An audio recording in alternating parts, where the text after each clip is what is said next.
What's going on, guys? It's Jimmy here with your second stimulus check update.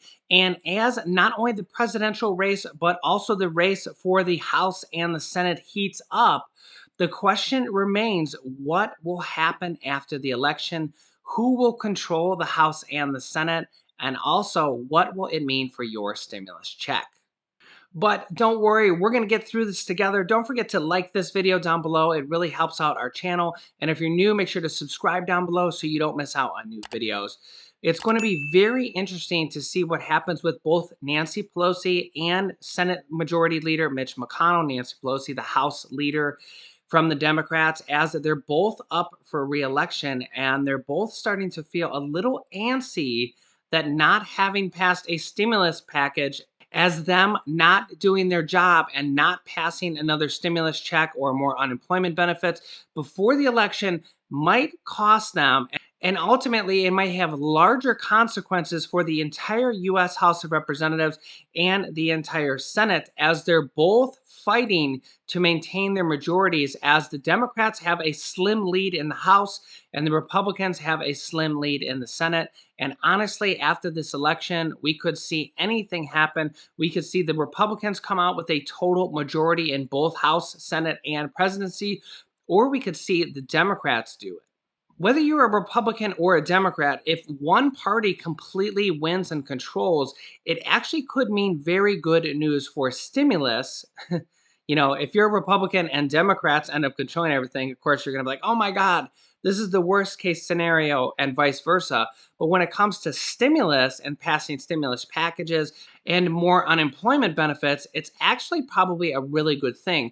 If either the Republicans or the Democrats control everything, they're likely to pass multiple stimulus checks and multiple stimulus packages very quickly, as then they won't have to negotiate with anybody. That, for example, Nancy Pelosi could just pass whatever she wanted, or Mitch McConnell could just start passing multiple small skinny packages. They could pass as many as they wanted without opposition. That could happen in the next 48 hours, as we're now 2 days away from Election Day. And it's not just all eyes on the presidency, it's also on Nancy Pelosi and Mitch McConnell. As Joe Biden's lead in national polls holds somewhat steady at around 6 to 7% in the national polling leads, that's down significantly from last week when Joe Biden was up by 14%. President Donald Trump is taking a small leads in some of the battleground states, such as Iowa and now Ohio, by 0.2% and Iowa by 1.4%. These small margins of 1%, for example, Joe Biden is leading Florida by 1.4% and also leading Arizona by 1.4%. These small margins of victories for either side is likely to be the entire difference in the whole election. Trump's only up by 2% in Texas, which is a typically Republican state, and Biden is up by 2 to 3% in North Carolina and Nebraska. These swing states are going to be the deciding factor of what will happen in the election, at least the presidential election. This is the current map based on projections on the swing states and who will win what state. As you can see, President Donald Trump only has a 77 electoral votes pretty much guaranteed, where they're predicting Joe Biden to have up to 183 that were what they call in the bag. This can change. It did change in the 2016 election, but all these numbers here, these brown numbers, these light pink numbers, and these light blue numbers will be the vast majority of states that will decide everything. As we can see, Ohio, Florida, Georgia, North Carolina, and Iowa are all basically toss-ups that can go either way. As you can see, California and New York is 84 electoral votes that Joe Biden has just by two states. New York and California have historically voted Democrats for many years now. And those are two of the three largest electoral votes in the U.S., with Texas being number two. And with both of those going to Democrats, that's 84 electoral votes of the 270 that you need to win. And basically that's a huge hurdle to overcome for anybody who's a Republican because they vote Democrat all the time and it's such a large number of electoral votes. If Republicans didn't have Texas, their fate would be sealed. It would be very difficult for any Republican to win if they didn't have Texas, which is worth 38 electoral votes.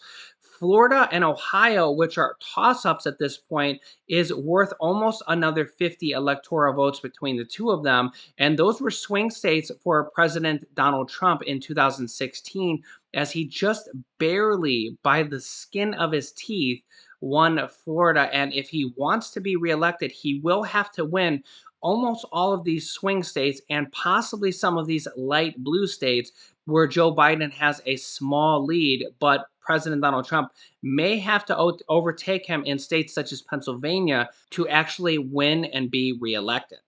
A surprising new friend to you regarding the second stimulus package and the second stimulus check is Wall Street, as Wall Street had their worst week all the way back since March, the beginning of the pandemic.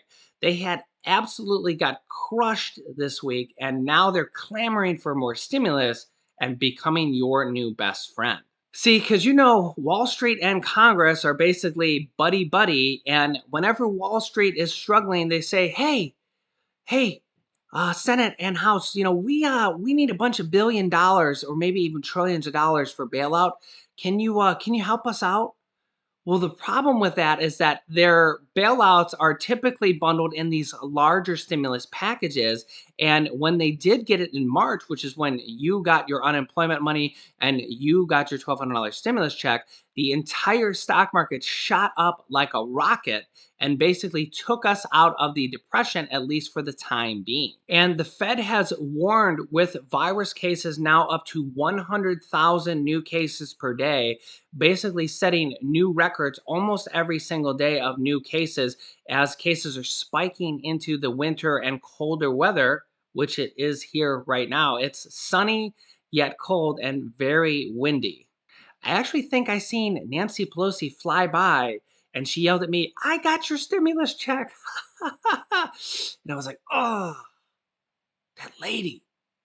But if we continue to see cases anywhere near 100,000 new cases like we're having now, we're likely to see more and more second shutdowns in the United States, as we're already seeing right now in New York, New Jersey, and Texas, and more states thinking about it as we're getting worse and worse into the crisis. We're now seeing 20 states with record high cases, their highest cases they have ever had right now. So the problem is that where do we go forward from this? How do we prevent this from happening? Well, the Fed says number one, we need more stimulus. Number two, if we see another lockdown, we're really going to need more stimulus and we're going to need vaccines, but we're going to need safe vaccines that people actually want to take and that they actually deem safe, because without that, or without an entire new lockdown that is like a full on lockdown, that we lock down until we're basically to zero cases and we don't let anybody in or out of the country, which would be very extreme, but may have to be done with the way things are going. The problem is President Donald Trump doesn't want to do a second shutdown. I get it. I understand. I mean, coming as a small business owner, a lot of people have already lost their businesses. A lot of people have already lost their jobs. But how do we control the virus? And that is the situation we're going to have to get through together in these next coming months. Hopefully, with Congress realizing that the election will have been over and now we need multiple stimulus packages passed immediately to get us through these winter months. And honestly, we're probably going to continue to see a battering in the stock market until they pass more stimulus.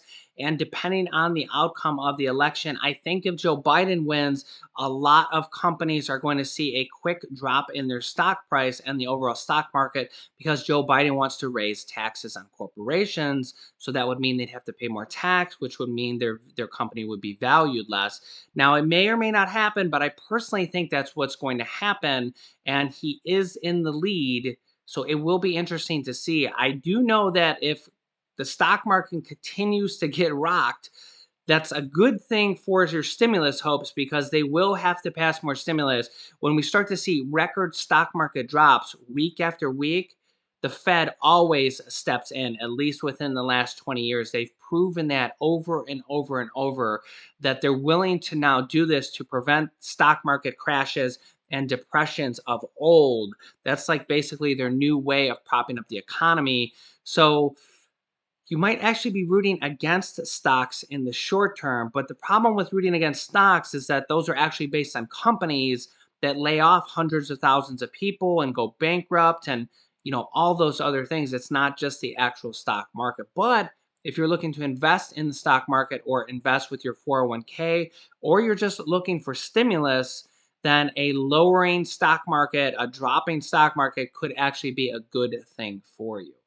Don't worry, guys. I will keep you updated with everything regarding the second stimulus check, the election, and the unemployment extension. As new information comes out, I will share it with you. Don't forget to like and subscribe this video if you haven't yet, and share this video with your Facebook and your friends and help get the word out about our channel. Thank you guys so much. We just crossed 260,000 subscribers.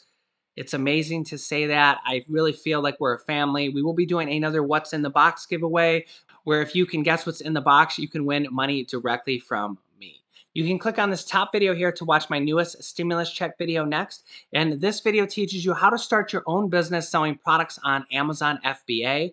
I have dozens of students that have replaced their entire 9-to-5 income selling products on Amazon, and I teach them how to do that. Click on one of those videos to watch them next. Thanks, guys, and I will see you in the next video.